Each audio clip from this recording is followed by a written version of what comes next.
Hi everyone, this is a technical analysis on the S&P 500. Let's start with some fundamental background first. The S&P 500 ended last week on a positive note as we got a strong rally despite some concerning data. The University of Michigan Consumer Sentiment Report missed forecasts across the board by a big margin once again. The bearish signs keep on accumulating with the recent hawkish tone from Fed speakers and the softening labor market data, with the big misses in the recent NFP report and the rising continuing claims. The buyers should be very careful going forward. Now on the daily chart, we can see that the S&P 500 last Friday rallied into the weekend, breaking above their strong resistance formed by the previous swing high level here and the 61.8% Fibonacci retracement level.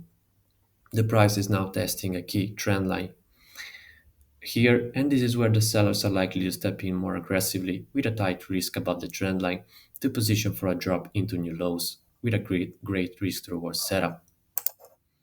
On the 4-hour chart, we can see more closely the price action around the key trendline and the resistance zone.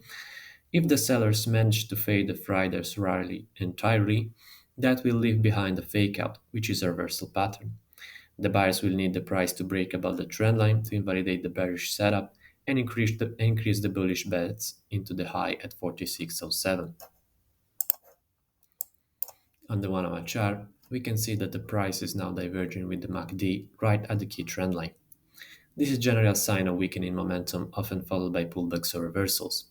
If we get a pullback, the buyers should lean on this upward trend line and the resistance towards support to position for a breakout. The sellers, on the other hand, will want to see the price breaking below the support and the trend line to confirm the reversal and position for a drop into new lows. This week, we have some top tier economic releases. We begin tomorrow with the US CPI report, which is going to be one of the most important events of the week. On Wednesday, we have the US retail sales and PPI data, while on Thursday, we conclude with the latest US jobless claims figures.